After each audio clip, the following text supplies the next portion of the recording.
Steven Bartlett. The name itself crackles with energy, a testament to the man's meteoric rise. From college dropout to multi-millionaire entrepreneur, his story is one we've heard before, the self-made success, the social media savvy. Bartlett is more than just another influencer, he is a force, a brand, a phenomenon. His podcast, Diary of a CEO, became a viral sensation, offering listeners a glimpse into the minds of business titans. He graced our television screens as a shrewd investor on Dragon's Den.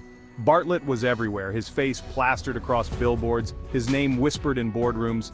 He was the epitome of millennial ambition, a symbol of what could be achieved with hustle and self-belief. His rise was not without its critics. Whispers of manufactured authenticity and calculated controversy followed him. But for every detractor, there were 10 more eager to join the Bartlett bandwagon. For a time it seemed nothing could stop his ascent. Then came the cracks, the whispers growing louder. The Advertising Standards Authority, ASA, came knocking, casting a long shadow over his empire. Suddenly, the narrative of the self-made success story began to unravel. The question on everyone's mind, was Steven Bartlett's empire built on genuine success or a carefully crafted illusion? Before we continue, if you like this video, please remember to share it with your friends, hit the like button, subscribe to the channel, and then watch some more of our great videos. The ASA's investigation struck at the heart of Bartlett's carefully cultivated image. They accused him of misleading advertising, of promoting companies he had a financial stake in without disclosing his interests. The accusations, if true, threatened to dismantle the very foundation of trust on which Bartlett had built his empire. Social media, his once loyal domain, erupted in a firestorm of debate. Supporters rallied to his defense, dismissing the accusations as the envious ramblings of those who couldn't stomach his success. Critics, on the other hand, saw the ASA investigation as confirmation of their long-held suspicions that Bartlett's empire was built on smoke and mirrors, a carefully constructed facade designed to conceal a lack of substance. Bartlett's response, or lack thereof, only served to fuel the flames. He remained silent, retreating behind a wall of carefully crafted press releases and legal counsel. The once outspoken entrepreneur, who had built his career on transparency and authenticity, was nowhere to be found. This silence, deafening in its implication, raised more questions than it answered. Was this a calculated strategy, a way to weather the storm until the public's attention moved on to the next scandal? Or was it a sign of something more, a crack in the carefully constructed persona that revealed a vulnerability, a fear that the truth might be far less glamorous than the image he had so meticulously crafted? Diary of a CEO was more than just a podcast, it was a cultural phenomenon. Bartlett's interviews, often raw and emotionally charged, provided listeners with a glimpse behind the curtain of success. He had a knack for getting his guests to open up, to reveal the vulnerabilities and insecurities that lay beneath the veneer of accomplishment. The podcast's success, however, was not solely due to Bartlett's interviewing prowess. His choice of guests played a crucial role in attracting a large and devoted audience. He interviewed everyone from tech moguls and athletes to actors and musicians, each guest carefully selected to appeal to a specific demographic. Critics argued that the podcast lacked depth, that Bartlett's interviews were more concerned with generating viral sound bites than exploring complex issues. They pointed to his tendency to ask softball questions and avoid controversial topics, suggesting that he was more interested in protecting his brand than engaging in meaningful dialogue. Despite the criticism, Diary of a CEO remained a ratings juggernaut. Listeners, it seemed, were less concerned with intellectual rigor than they were with entertainment and inspiration. Bartlett, whether by design or accident, had tapped into a cultural zeitgeist, a yearning for stories of success and self-improvement. The question remained, however, whether this success was built on a foundation of genuine insight, or if it was simply a product of savvy marketing and a carefully curated image.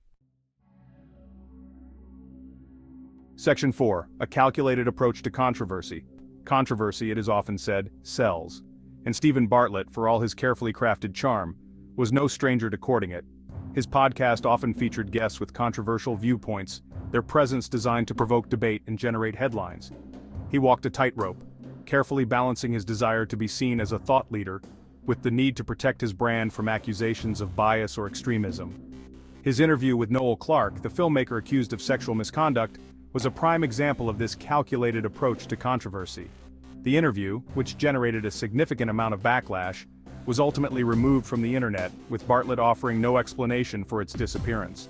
This pattern of courting controversy and then retreating from it when it became too heated raised questions about Bartlett's true motivations. Was he genuinely interested in exploring difficult conversations, or was he simply using controversy as a tool to boost his own profile? The answer, like so much else about Steven Bartlett, remained frustratingly elusive. Section 5. The Business of Being Steven Bartlett. To understand Steven Bartlett, one must first understand that he is more than just an entrepreneur. He is a brand. He has meticulously crafted an image of himself as a self-made success story, a millennial icon who embodies the hustle culture ethos of our time. He is the embodiment of the American dream, repackaged for a global audience hungry for inspiration and self-improvement. His social media feeds are a carefully curated tapestry of aspirational content. Photos of him working out, attending lavish events, and rubbing shoulders with other high-profile individuals. He is selling a lifestyle, a fantasy that is both aspirational and attainable, at least for those willing to put in the work. But beneath the polished veneer lies a shrewd businessman, one who understands the power of image and the importance of constantly evolving to stay ahead of the curve. He is a master of leveraging his platform to promote his various ventures, from his investment firm to his line of motivational merchandise. Steven Bartlett is the epitome of the modern-day entrepreneur, one who understands that in the age of social media, personal branding is everything. Section 6. A Legacy Yet to be Written. The story of Steven Bartlett is still being written. He is a work in progress, a complex and often contradictory figure who defies easy categorization. He is at once a symbol of millennial ambition and a cautionary tale about the pitfalls of fame and fortune. The ASA Controversy, while undoubtedly a setback, is unlikely to be his downfall. He has weathered storms before, emerging from each challenge seemingly unscathed. He possesses an uncanny ability to adapt, to reinvent himself to fit the ever-changing landscape of social media and popular culture. The question remains, however, what will his legacy be? Will he be remembered as a visionary entrepreneur who inspired a generation to chase their dreams? Or will he be relegated to the annals of history as another flash in the pan, a product of the ephemeral nature of internet fame? Only time will tell. Section 7. The Bartlett Blueprint. A sign of the times? The rise of Steven Bartlett is more than just the story of one man's ambition. It is a reflection of our times. We live in an age obsessed with success, where social media has created a culture of comparison and competition. Bartlett, with his carefully curated image and relentless self-promotion, is a product of this environment. His success, whether genuine or manufactured, speaks to a deeper yearning for meaning and purpose in a world that often feels chaotic and uncertain. He offers a roadmap, however flawed, for achieving success in the digital age. Whether we choose to follow his blueprint or forge our own path, there is no denying that Steven Bartlett has left an indelible mark on our cultural landscape. His story, for all its complexities and contradictions, is a reminder that in the digital age, the line between reality and illusion is often blurred, and success, however fleeting, can be as much about perception as it is about substance.